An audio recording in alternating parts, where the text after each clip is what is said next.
Bonjour Bandeko, à place à artiste. On ne parle que de valeurs, il y a musiciens à Bissau. Kofi Olomide na Genève. Na ebite soki eza annulé ou bien reporté. Nini nde ekoza la cause. Il y a report ou bien annulation, il y a concert à Kofi Olomide na niveau à Genève. Bandeko ba cause la ebele. Ba cause annulation, il y a report et cause la ebele. Mais wana eza sujet on azo memela binote. Na lingi to ça la réflexion, il y a grandeur à Kofi Olomide. Une légende vivante. Un musicien qui n'est plus à présenter na niveau ya monde. Ce total ba sortie médiatique ya Kofi Olomide avec ba prestation na scénique ba concert, vous allez voir que toza na dégradation côté Kofi Olomide. Dégradation côté masse, côté popularité, botali pe côté spectacle à Kofi Olomide également toza na dégradation. Aura ya Kofi Olomide, ce n'est pas aura ou azalaki nango aux années 2000. Et ça dit à quoi, mes chers amis, il y a des éléments élémentaires au bimisa. Si ça ne tenait qu'à moi, si moi j'étais Kofi Olomide par exemple, je ne pourrais jamais, encore jamais, me produire à tout moment.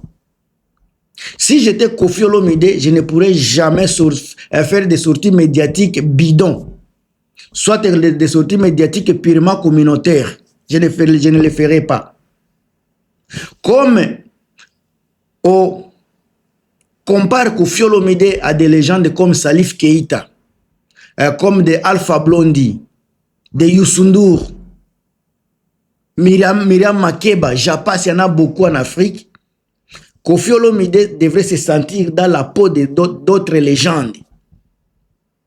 Concert ya Kofi Olomide, il fallait qu'il y ait un concert où tous les peuples congolais bakolobela yango.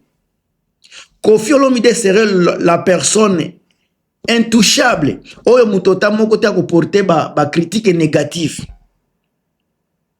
Kofi Olomide serait au centre, ya bato ebele, créer la réconciliation. Il fallait qu'il y ait la symbole. Imaginez-vous une fois aura oyo Fally Ipupa zanango. Imaginez aura ya Kofi ya Fally Ipupa. Kofi Olomide azana concert en France. Fally a dit à Loba que nazo kende kotala concert ya Vienanga. Même si na koyemba te, nazo ngana kende koyoka. Vienanga koyemba. Imaginez-vous Fally Ipupa a laissé biloko aboye une semaine avant. Fally peut amener au moins 500 personnes au kende kotala concert ya Kofi. Juste pour na koloba, bato ba kolinga pe ba kende kotala Fally, ba kolinga pe ba soutenir Fally comme vieux, donc vieux ya Fally Ipupa, ba koki kozala ebele. Mais erreur ya liboso, Kofi aza ko sala ba contre-attaque, aza ko bundisa Fally Ipupa. Oyo, il fallait kazala base arrière na ye. Soki na mame eza kotoyo, na kobenga mwana nanga, na kobenga petit nanga Fally, aya ko changa poa. C'est que Kofi n'a jamais réussi à faire. Si j'étais Kofi Olomide, ba media ou bazako lekaba banda kutuna ke makambo akolala kana mwasi na ye. Ce sont des médias où il fallait qu'il a bannir. Tango azako leka na media, il fallait qu'ils ala soit aleka kaka pa mami ilela RTNC, soit aleki na ba chaîne oyo na Congo tokoza la pena ba chaîne oyo ba chaîne vrai. Autant bakosolola musique, bakosolola projet, bakomeka kobimisa passer à Kofi Olomide. Apesa ba idée comment abandaki ba difficulté akutanaki nango. Comment cela peut impacter la jeunesse oyo bazakoya ba interview à Kofi et ça il fallait qu'ils la cadrer na sens wana. Ce qui les lots tozomona impacté na ba concert à Kofi Olomide, c'est parce que d'abord ba conflit o yaza nango azana ba conflit ebele na ba musicien ebele na ba ressortissant quartier la te ebele o baza productif ende azana bango problème ba improductif o ba komemela ye mutu ata moko te nde bato azana bango à bon terme. Également AGP eza ko compter. Deuxième élément, à part le conflit, na mutune par exemple, moi n'en ai ko fali poupa. Deuxième élément, eza âge. Kofi Olomide, notre légende, azako se rendre peut-être compte que il a pris de l'âge. Le Kofi de 40 ans ne va pas faire un spectacle ou bien ne va pas attirer la masse comme le Kofi de 70 ans. C'est impossible. À 40 ans, il y avait la jeunesse de 30 jusqu'à 50 ans qui était autour de Kofi Olomide. À l'âge de 70 ans, les fans là, ça devait peut-être l'âge de 50 et monter. Ces gens-là ne sont pas nombreux.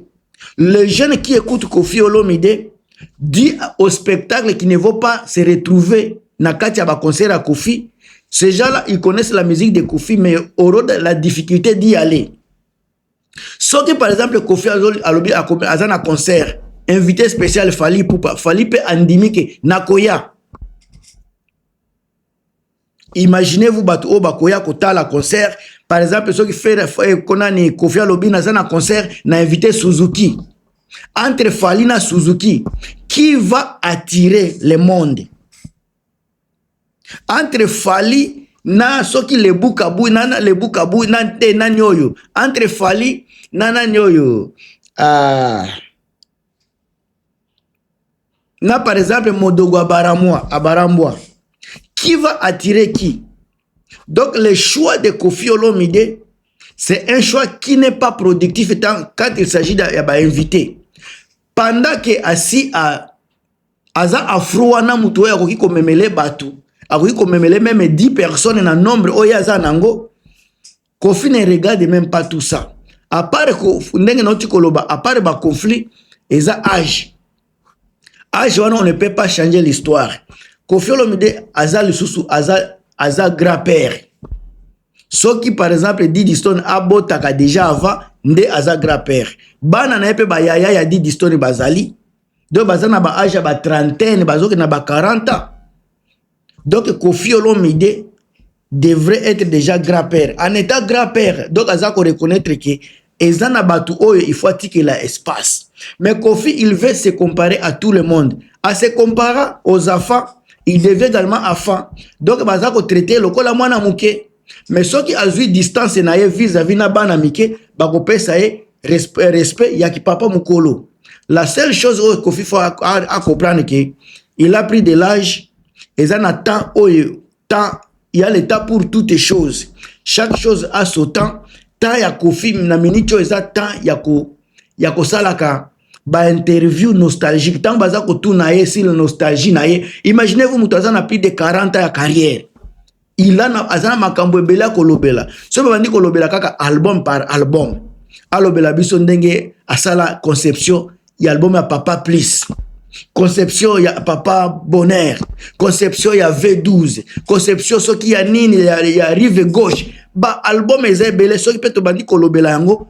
En tout cas tout le monde va se retrouver na mutauzala nesengo.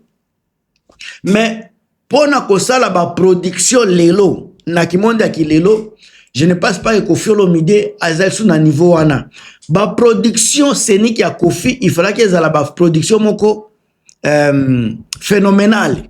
Tango azako bima ezala une fois par an ou bien azala kamuta ba festival bazako invita ka tamus ba festival ya ba rumba, ba festival ya ba jazz, biloko ndenge wana tango eska ko kende azana posa ya ko tokate ake ayembi banzembu a présenter ba rumba na ye na monde. Wana nde zalaki biloko kufalaki asala na kilelo il fallait qu'il y a pesa lumière kaka na Cindy Leker. Cindy a évolué asala makambo liboso yazala sima azala net mobile mutu nyoso azala kolemba ya sa lekisita na ye a pesa lumière na Cindy. Mais kaka nenga za ko sala boye ko faire ko banda ko kutana na ba choc ya boye pendant qu'il a déjà vieux il faut pas ko éviter ka ba choc mususu oyo ko komemela ye ba nini ba crise. Ponanga il devrait se retirer de la scène musicale. Ako makaka wana pona kotala par exemple évolution ya mwasi na ye Cindy. Pour deviner ngai ce qui est choqué mutu en tout cas bolimbisa mais ba makambo ndenge tozomona ba concert ya Koffi ezoleka na 39 ans ya carrière ya Koffi Olomide akende kobeta place soki ya 3000. Imaginez-vous. Koffi azalaki mutu événement ya boye place ya muke fala parce que avec le nombre de Congolais baza na poto, je ne pense pas que Koffi Olomide soki azalaki mutu ya ba problème était et puis soki azalaki phénoménal o aza kobimaka de temps en temps alingaki azanga penda batute mutu lokola Nyoka Longo akende kobeta na nini na Madeleine atondi saki sa polémique sa makelele et puis abeti yango après soki combien d'années Nyoka Longo Koffi soki a se comporter comme la vieux nyoshi vieux josar donc c'est respect au batu ba pesa kaye au batu ba retirer respect bakozongi sango et loko zo sala Koffi Olomide lelo akoma na ba problème ebele eza ba conflit komi kitisa eza loko moko très important mais place Koffi ami kitisi na niveau ya bana mike ezo si ça peut valer na ye ezo kitisa peut valer na ye na niveau ya bana mike